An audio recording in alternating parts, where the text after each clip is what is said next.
अस्सलामु अलैकुम वरहमतुल्लाहि वबरकातुहू। अज़ीज़ बुज़ुर्गों, दोस्तों और साथियों, हज़रत मौलाना तारिक जमील साहब के बेटे का इंतकाल क्या हुआ। यूट्यूबरों की और फेसबुकरों की, टिकटॉकरों की और इंस्टाग्रामरों की चांदी आ गई। उनको वीडियो बनाने का मौका मिल गया।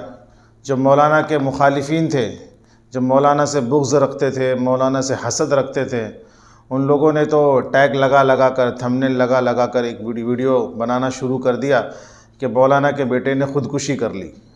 किसी को कोई ख़बर नहीं थी कि क्या हुआ क्या नहीं हुआ। बस इतना सा मालूम पड़ा था लोगों को कि मौलाना का वो बेटा डिप्रेशन का शिकार था, जहनी मरीज़ था। तो लोगों ने कोई छानबीन नहीं की और फ़ौरन जो है थंबनेल लगा कर, छोटी छोटी वीडियो बना करके अपलोड करना शुरू कर दी कि मौलाना के बेटे ने ख़ुदकुशी कर ली। मुखालिफिन की चांदी हो गई। उसके बाद जो मुवाफ़िक़ीन थे, मुवाफ़िक़ीन ने दिफ़ा शुरू किया और उन्होंने कहना शुरू कर दिया कि मौलाना के बेटे ने ख़ुदकुशी नहीं की बल्कि हादसा हो गया। कोई नहीं जानता क्या हुआ, क्योंकि उस वक्त कोई वहाँ पर मौजूद नहीं था। लेकिन जो लोग वीडियो बना कर डाल रहे थे, उनका सिर्फ़ और सिर्फ मकसद ये था कि उनके व्यूज़ बढ़ें, उनके बैंक अकाउंट के अंदर पैसे जमा हों, उनका नाम हो और सबसे पहले लोग उनकी वीडियो देखें, लाइक करें। मकसद ये था कि वो सिर्फ़ दुनिया कमाएं। किसी का घर उजड़ गया, किसी का बेटा मर गया और किसी के घर का चिराग बुझ गया, लेकिन इन लोगों को अपनी वीडियो बनानी थी। जो मुखालिफिन थे वो भी स्टूडियो के अंदर बैठे थे तैयारी के साथ, जो मुवाफ़िक़ीन थे वो भी स्टूडियो के अंदर बैठे थे तैयारी के साथ। दोनों को मौलाना से कोई हमदर्दी नहीं थी, दोनों को हमदर्दी नहीं थी। हाँ, ये था कि जो मुखालिफिन थे वो गलत वीडियो बना रहे थे और जो मुवाफ़िक़ीन थे वो उसका दिफ़ा कर रहे थे। एक ने तो ये भी कहा कि मौलाना के बेटे ने ख़ुदकुशी की है, लिहाजा उसके जनाजे की नमाज़ पढ़ना नाजायज़ और हराम है। अरे जिसका बेटा मरा है, वो एक पाकिस्तान का कमबख्त मुफ्ती है, मुफ्ती अब्दुल कवी नाम का, जो सनम बलोच और पता नहीं कितनी लड़कियों के साथ में घूमता है, अय्याशी करता है, सरेआम उनको जो है वो किस करता है, उनको बोसा लेता है, उन औरतों के साथ में वो अय्याशी करता है। वो कहता है कि मौलाना तारिक जमील के बेटे ने जो ख़ुदकुशी की है उसकी जनाजे की नमाज़ पढ़ना नाजायज़ है, हराम है। नबी अलैहिस्सलातु वस्सलाम ने ख़ुदकुशी करने वालों की जनाजे की नमाज़ नहीं पढ़ी। अरे नबी साहब ने नहीं पढ़ी, लेकिन सहाबा को क्या रोका है क्या? मौलाना तारिक जमील का बेटा चाहे जैसे मरा हो, मौलाना तो अपने बेटे की जनाजे की नमाज़ पढ़ेंगे भी और पढ़ाएंगे भी। और फिर किसी को मौका मिल गया कि मौलाना साहब ने जब जनाजे की नमाज़ ख़त्म हुई, उसके बाद मौलाना ने कहा कि भाई दूसरे दिन या तीसरे दिन, जुमेरात के दिन जो है वो कुल पढ़ी जाएगी, कुरान खानी की जाएगी, कुरान ख़त्म किया जाएगा, लिहाजा तमाम लोग उस वक्त आएँ, तशरीफ़ रखें, उस वक्त आएँ और कुरान खानी करके जो है मेरे बच्चे के लिए दुआए मग़फ़िरत करें। अब फिर जो है मुखालिफिन को मौका मिल गया कि मौलाना तारिक जमील जो है वो कुरान खानी, मैयत मर जाने के बाद वो कुरान खानी करते हैं। देवबंदी और तबलीगी तो कुरान खानी के लिए मना करते हैं। मौलाना साहब ने देखो ये तारिक जमील ने अपने बेटे की कुरान खानी की है, तो इनको भी मौका मिल गया। अब फिर इसके ऊपर भी वीडियो बनना शुरू हो गई और बहुत सारी वीडियो बनी। फिर बाद में मुवाफ़िक़ीन ने भी इनका दिफ़ा किया, अपने अपने तौर पर सब दिफ़ा कर रहे हैं। फिर एक वीडियो आई कि मौलाना तारिक जमील ने अपने बच्चे के कब्र पर जो है वो फूल बरसाए, और देवबंदी और तबलीगी कहते हैं कि फूल नहीं डालना चाहिए, ये नहीं फिर मौलाना तारिक जमील ने अपने बच्चे के कब्र पर फूल क्यों डाला? फिर वीडियो बनना शुरू हो गई। मुखालिफिन ने अपने तरह से वीडियो बनाई, मुवाफ़िक़ीन ने अपने तरह से वीडियो बनाई, यानी वीडियो पे वीडियो बननी शुरू हो गई। मौलाना का एक मौलाना क्या कर रहे हैं, क्या नहीं कर रहे हैं, आगे भी अभी मौलाना 10वां करेंगे कि 40वां करेंगे, उसके बाद में फिर मौलाना जो है साल की बरसी मनाएंगे, उसके ऊपर भी लोगों की नज़र रहेगी और उसके ऊपर भी वीडियो बननी शुरू हो जाएगी। मुखालिफिन अपने तौर पे बनाएंगे और मुवाफ़िक़ीन अपने तौर पर बनाएंगे। जो लोग मौलाना से हसद करते हैं वो मौलाना के ख़िलाफ़ वीडियो बनाएंगे, जो मौलाना से मोहब्बत करते हैं वो मौलाना के दिफ़ा में वीडियो बनाएंगे। बहरहाल एक आलिम का, बहुत बड़े आलिम का, इंटरनेशनल आलिम का बच्चा दुनिया से चला गया, लेकिन यूट्यूबरों की और फेसबुकरों की चांदी हो गई। बहुत सारे उनके हज़ारों की तादाद में उनके वीडियो आ गए। सही मानों में अगर किसी ने इसका खुलासा किया है तो मैं कहूँगा कि इंजीनियर मोहम्मद अली मिर्ज़ा ने, उसका एक अभी वीडियो आया इंजीनियर साहब का, फेसबुक पर काफ़ी वायरल हुआ है कि उन्होंने फ़ोन किया, इंजीनियर मोहम्मद अली मिर्ज़ा ने मौलाना तारिक जमील को फ़ोन किया। मौलाना तारिक जमील फ़ोन नहीं उठाए। 1 घंटे के बाद फिर मौलाना तारिक जमील का फिर से फ़ोन आया इंजीनियर मोहम्मद अली मिर्ज़ा को। तो इंजीनियर ने सलाम किया, उसके बाद ने इन्ना लिल्लाहि व इन्ना इलैहि राजिऊन और ताज़ियत के कुछ जुमले उसने कहे। और उसके बाद ने वो कहता है कि मैंने मौलाना से 3 सवाल किया कि मौलाना साहब आपके बेटे ने ख़ुदकुशी की या नहीं की। मौलाना साहब ने कहा कि देखो मैं उस वक्त वहाँ पर नहीं था और घर का कोई भी फ़र्द वहाँ नहीं था, मेरे भाई का बेटा आरिफीन है वो वहाँ पर मौजूद था, वो भी उसने भी उसको उस वक्त जो हो रहा था उसने भी उसको देखा नहीं। लेकिन ये सच है, मैं पूरे यकीन और दावे के साथ कह सकता हूँ कि मेरे बेटे ने ख़ुदकुशी नहीं की। चलो एक क्लियर हो गया। दूसरी बात, इंजीनियर ने पूछा कि मौलाना फिर आपके बेटे यूसुफ़ ने जो बयान दिया था फ़ौरन उसी दिन, जो एक छोटा सा वीडियो बना करके डाला था, वो क्या था? तो कहने लगा कि मैं भी नहीं था और यूसुफ़ भी बहुत दूर था, उसको पता चला और अलग अलग तरह की वीडियोज़ आ रही थी, ख़ास तौर से ख़ुदकुशी की जो वीडियो आ रही थी उससे एक बाप का, घर वालों का दिल कितना कुढ़ेगा, कितना दुखेगा। तो उस वक्त तो उसने, वो भी भाई था, उसका बड़ा भाई था, उसने फ़ौरन जो है एक छोटी सी वीडियो बनाई कि भाई मेरे भाई ने ख़ुदकुशी नहीं की, बल्कि जो है वो इसी तरीके से एक हादसा हो गया और वो ट्रिगर दब गया और वो ख़त्म हो गया। उसको भी वीडियो बना करके डालना नहीं चाहिए था, लेकिन समझ लीजिए कि गलती हो गई उससे। तीसरी बात, इंजीनियर ने पूछा कि जब वो बच्चा आपका बचपन से जहनी मरीज़ था, डिप्रेशन का शिकार था, फिर उसको आपने पिस्टल यानी कि बंदूक क्यों दी? गार्ड ने या वहाँ जो लोग भी थे वो क्यों दिया उसके मांगने पर? तो मौलाना तारिक जमील ने जवाब दिया कि ये एक बार नहीं, कई बार जो है वो पिस्तौल उसने मांगा है और दी गई है, लेकिन जब उसको पिस्तौल दी जाती थी तो पिस्तौल खाली होती थी, लेकिन इत्तफाक से एक गोली अंदर रह गई थी, वो किसी ने चेक नहीं किया और उसने भी नहीं किया और उसी वक्त अल्लाह को मंजूर था या हादसा होना था। एक्सीडेंट बोलकर नहीं होता है, आप रास्ते में चलते जा रहे हैं, पीछे से आकर के किसी ने उड़ा दिया, प्लेन में जा रहे हैं, प्लेन क्रैश हो गई, बस में जा रहे हैं, बस का एक्सीडेंट हो गया। तो एक्सीडेंट जो है वो हादसा जो है बोल कर नहीं आता, पता नहीं चलता। और ये कोई पहला वाक़या नहीं है, ऐसे बेशुमार वाक़ये जो है वो हो चुके हैं। चूँकि आसिम जमील मौलाना तारिक जमील का बेटा था, मजहबी घराने का था और डिप्रेशन का शिकार था, जहनी मरीज़ था, इसलिए बहुत बड़ा इशू बन गया, बहुत बड़े लेवल पर ये बात चली गई। लोगों ने बहुत ज़्यादा इसको बढ़ा चढ़ा कर जो है वो मीडिया में और आवाम तक लोगों ने पहुंचाया।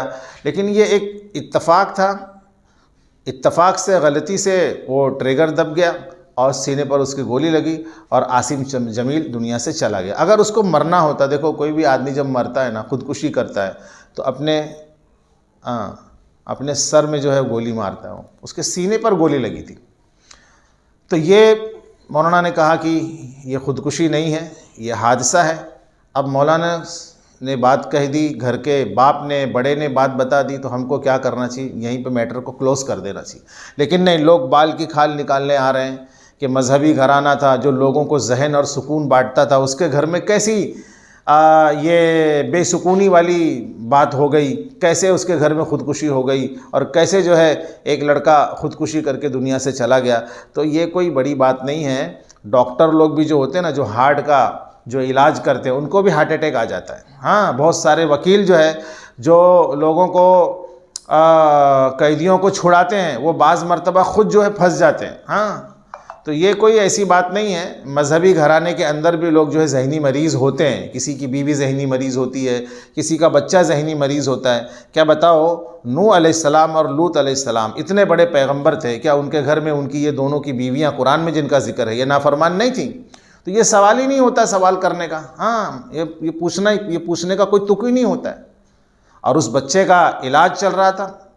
और अगर आप लोगों का छोड़िए, उस इलाके के लोगों से जब आप मालूम करेंगे आसिम जमील के बारे में, तो एक एक बंदा ऐसी उसकी तारीफ़ करता है, ऐसी तारीफ़ करता है कि मैं तो कहता हूँ कि वो उस तुलंबे का, उस अपने इलाके का वो एक ज़िंदा वली था।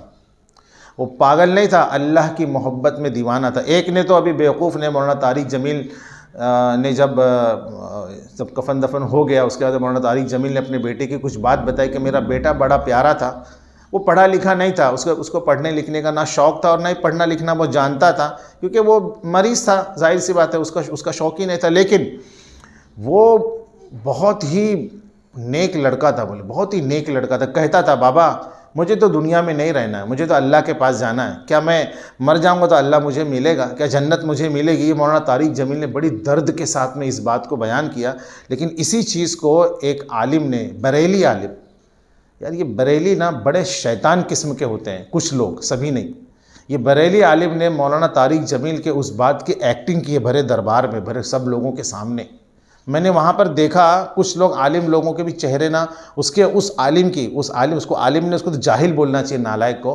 वो किसी का बेटा मर गया और वो बाप अपना दर्द बयान कर रहा है और उस दर्द की एक्टिंग कर रहा है, ये नालायक। ये कितने कमीने लोग हैं ये आलिम अपने आप को कहलाते हैं, ये रहनुमा रहबर हैं उम्मत के, नालायक हैं। मौलाना तारिक जमील का मजाक उड़ा रहे हो, कहता है कि तुझे अल्लाह क्या मिलेगा, तुझे जन्नत क्या मिलेगी। जन्नत और अल्लाह तो उसको मिलता है जो सुन्नी होता है। बताओ कहाँ से कहाँ घुमा करके बात ला करके कहाँ रख देते हैं। उस इलाके के तुलंबा में जितने भी लोग हैं, छोटे बड़े सारे लोगों से अगर पूछेंगे तो कहेंगे, लोग ये कहते हैं कि आसिफ जमील जैसा नेक सिफत बंदा हमने पूरे कहीं पर भी नहीं देखा। गरीबों की मदद करना, गरीबों की इमदाद करना, ये उसका शेवा था, उसका लोगों को गिफ्ट करना, लोगों को तोहफे देना, लोगों के काम में आना, यही उसका दिन रात का मशगला ही था। वो उसके कारखाने के अंदर तकरीबन 150-200 लोग काम करते थे, गरीब मजदूर लोग। कितने लोगों के घरों के चूल्हे उसकी वजह से जलते थे। एक पागल का वीडियो बहुत वायरल हो रहा है। वो पागल, उसको लोग, उस लड़के को, वो भी करीबन 30 साल के करीब रहा होगा, वो मौलाना तारिक जमील बेटे का, ख़ास मौलाना तारिक जमील साहब के बेटे का, आसिम जमील का बड़ा पक्का दोस्त था। वो आसिम जमील के इंतकाल के बाद बोलते हैं नहलाने में, कफनाने में, दफनाने में हर वक्त वो वहीं मौजूद रहता था, जाता था फिर आ जाता था, जाता था फिर आ जाता था। तो एक डॉक्टर साहब कहते हैं कि वो पागल तो था, वो दीवाना था वो, लेकिन वो दीवाना मौलाना तारिक जमील के बेटे आसिम जमील का दीवाना था। सोचिए, बोलते वो पागल जिसको कोई अपने पास बिठाना मंजूर नहीं करता था, ये आसिम जमील अपने गाड़ी के अंदर बिठा करके उसको खाना खिलाता था, खाना खिलाने कहीं लेके जाता था, गाड़ी के अंदर बिठाता था, उसकी देख रेख करता था। वो पागल आसिम जमील का दीवाना था। वो दीवाना तो था, पागल तो था, लेकिन आसिम जमील के इश्क में भी वो पागल था। तो उसको पता नहीं कि आसिम जमील का क्या हुआ, लेकिन वो उनके इंतकाल पर भी, आसिम जमील के इंतकाल के वक्त भी मौजूद था, कफनाने के वक्त भी मौजूद था, और जब जनाजा लेके जा रहे थे उस वक्त भी ये मौजूद था। कहते हैं एक डॉक्टर साहब कहते हैं कि मैंने 4 से 5 मरतबा देखा उस पागल को, जो यहाँ वहाँ भटकता था, लेकिन वो कहीं भी जाता था और फ़ौरन आकर के वहीं पर पहुँच जाता था। तो मौलाना तारिक जमील का जो बेटा है वो दुनिया से तो चला गया, लेकिन यूट्यूबरों की और फेसबुकरों की जो मुवाफ़िकीन हैं, मुखालिफिन हैं, उन्होंने बेशुमार वीडियो बनाए, और किसी को भी मौलाना के दर्द से कुछ लेना देना नहीं है। सबको ये है कि सबसे पहली वीडियो बना करके मैं अपलोड करूं और ज़्यादा से ज़्यादा व्यूज़ और ज़्यादा से ज़्यादा लाइक और ज़्यादा से ज़्यादा पैसे मेरे बैंक अकाउंट के अंदर जमा हो जाए। सबका यही मकसद था बस। इस कि वो मरा क्या, उस लड़के ने यूट्यूबरों और फेसबुकरों की चांदी कर दी उसने। अगर आप वाकई इंसान हैं, इंसानियत आपके दिल के अंदर, किसी भी मज़हब और किसी भी फ़िरक़े के हों, आप किसी के मौत का इस तरह मजाक ना उड़ाएं। हाँ, अपने बैंक अकाउंट के अंदर पैसे जमा हो जाएं इसलिए वीडियो ना बनाएं। लाइक और शेयर करने के आपके व्यूज़ के लिए और भी बहुत सारे मौक़े हैं, लेकिन किसी की मौत को आप कैश ना करें।